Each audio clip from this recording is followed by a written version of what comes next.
Residents of Ferguson, Missouri will soon learn a grand jury's decision on whether to indict Darren Wilson. He's the white officer who shot and killed Michael Brown, an unarmed black teenager, triggering months of racial unrest.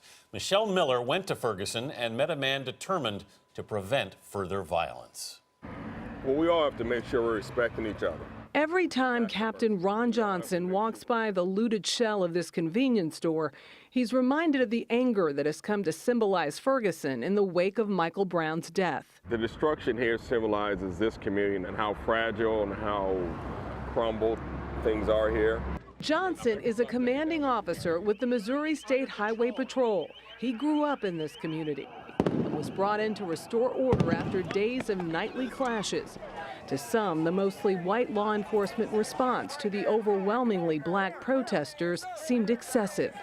What did you tell your rank and file? What message did you give them in how to deal with the community? But I tried to give a sense of that we have to get out and let them know who we are.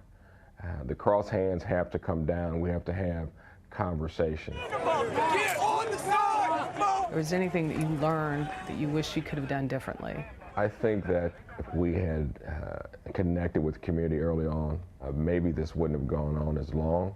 So Johnson's trying to make up ground, meeting with locals, including students, former gang members, and ministers, who are concerned about what will happen if a grand jury does not indict Ferguson police officer Darren Wilson.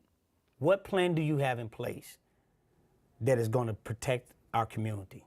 We sat down with Pastor Robert White at his church, along with a group of others committed to maintaining peace in Ferguson. 42-year-old Michael Johnson. There's going to be a lot of angry young people that pretty much not going to listen to the system anymore. Why should they? 33-year-old Renardo Ward. We are getting prepared for war. That's ridiculous. We got And that's crazy. What are you hearing on the ground from people? There's a lot of fear. A lot of people are afraid of what could happen. Talking to people across this nation, they believe this is a powder keg waiting to explode. I don't think it's going to be as bad as people want to make it out to be, but I think there are some tough times ahead.